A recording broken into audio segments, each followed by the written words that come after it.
Sandwell ASB Teams fucked up and allowed this man to cripple me after I recorded this video. He'd done 4 assaults and threatened to kill me. He then went on to assault me again, and again, Sandwell Council ASB Teams told West Midlands Police not to press charges. So when this guy then put a gate across the communal gardens that he had spent 10 years stopping me from being able to access, not only did the council not do anything, but they actually took action against me and kept threatening me with my tenancy if I kept challenging them on the way that they were handling this situation. So this man went on to assault me while he was installing a gate across the gardens in that space you can see just here. And yet the gate is still there, and me, his victim, 6 years after my diagnosis and 7 years after he crippled me, I'm living in this wheelchair accessible bungalow. Now this is where Sandwell sent me to live after they allowed one of my neighbours to cripple me because the guy wouldn't let me use the communal gardens. I don't have carers. I'm not allowed carers. I'm not allowed lots of things that other disabled people have. Like, for example, council tax benefit or any fucking help with paperwork, despite the fact that I've got executive management functions. I've experienced so many falls on those garden steps that I'm phobic about going in the back garden by myself. So I haven't actually been out there more than 4 times in the last 4 months, and only when my friends are accessing the shed to help put tools up there or move things back and forth. I would love to be out there gardening. I love to garden. I can't risk it because I've had so many falls. The worst of which, I was in hospital for 10 days following a fall because of concussion. That was after 3.5 years living in this death trap. I had been having falls trying to go to the toilet, which I've solved recently because Sandwell Council won't install grab rails for this bathroom. It was the NHS that put those in after the concussion in June 2023. So that was 3 years after I moved in.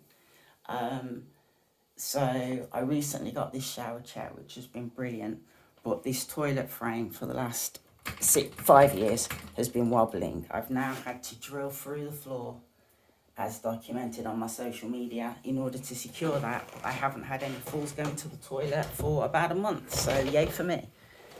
I'm better at social care adaptations than Sandwell are. Now this is the kitchen.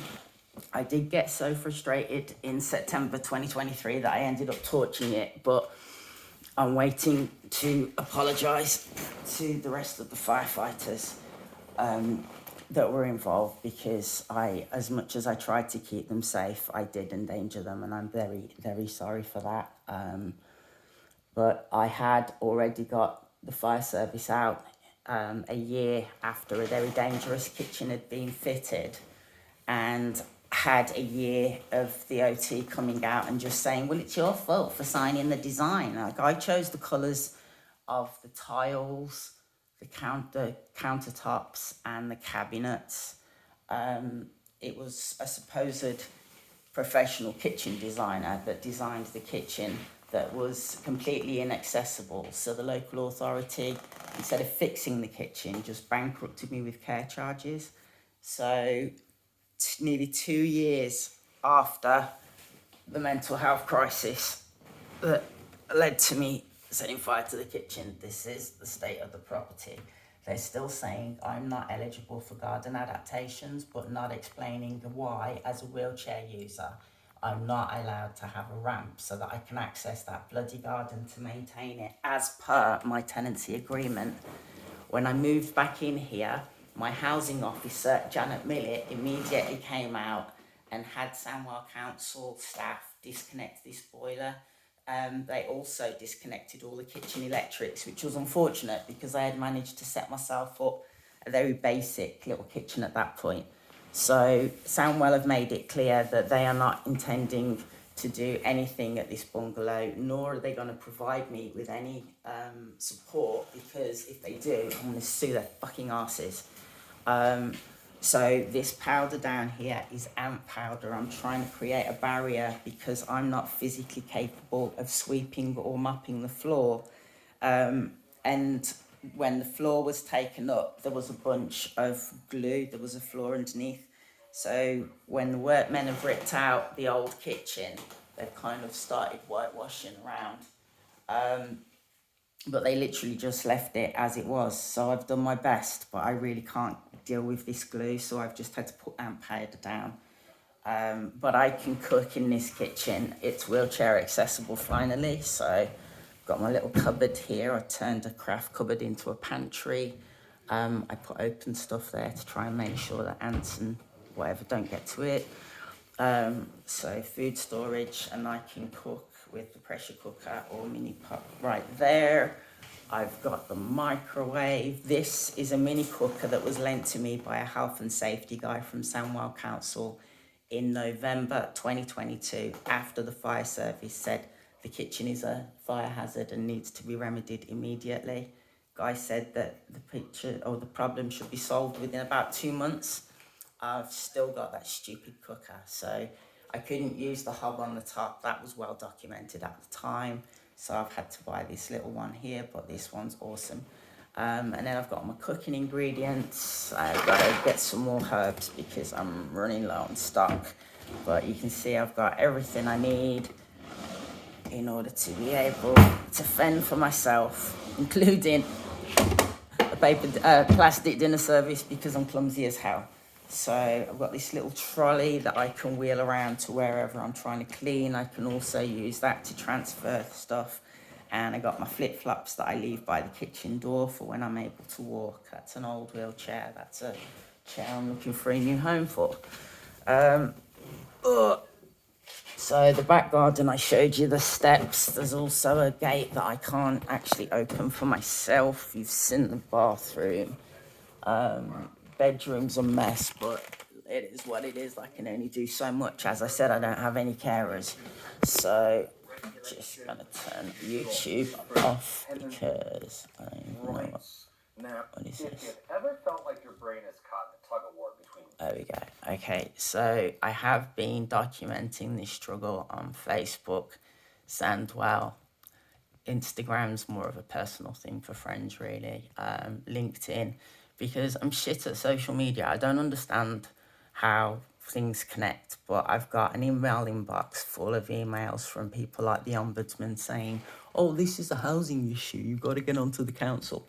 And then I go to the social care ombudsman and they say, oh no, that's housing. But then if I go to the housing ombudsman, they say, oh no, it's social care. It's like, no, it's fucking everything. It's Sandwell Council.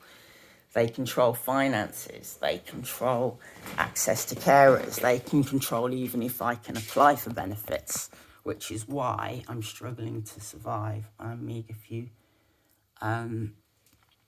benefits and not being able to access things like council tax or housing costs. There's a car out there that's nearly 5 years old. I really need to replace it because I can't load my wheelchair equipment independently. So I've been asking since November 23 when I got my amazing equipment, thanks to my amazing employers.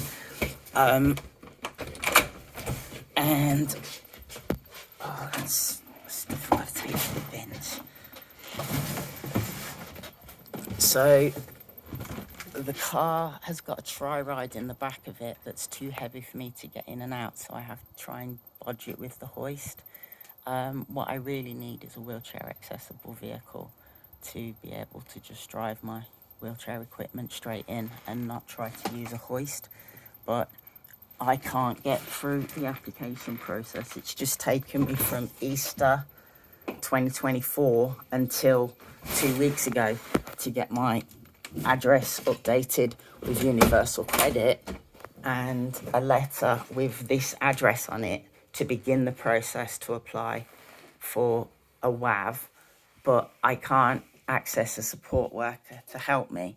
So this used to be the spare bedroom, but It's now a kind of wheelchair maintenance craft room, and then slowly sorting out other stuff to move back up to the shed. But I can't move that stuff, so everything gets paused until friends have got time to come help me, and then they'll move things up to the shed and I'll crack on with the next phase of moving in.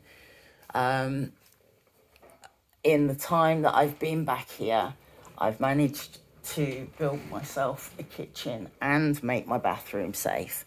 So if I could get some help to put a ramp in that back garden, I can sit tight and wait until the court case. But it's really miserable just looking at that garden and not being able to go out there. But I'm too phobic to go through that bloody door, even to retrieve my little wagon that's out there from when friends helped me at the weekend. I know it's getting wet, but going out there when there's no one else here has just been too dangerous in the past. I've had too many falls.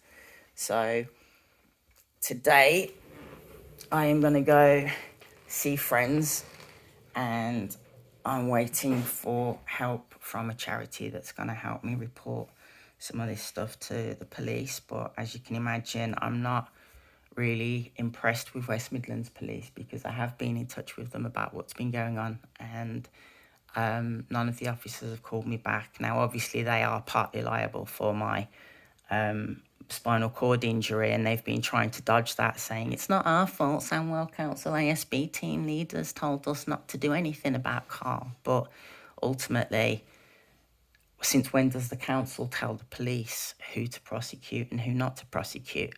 If someone's made a death threat in front of 6 witnesses, having already assaulted someone 4 times, surely that person should be held accountable.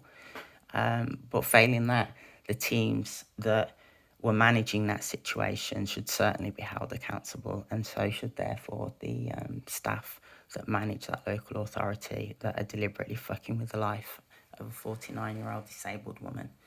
If anyone out there can please help me deal with these guys, just have a look at all that social media stuff.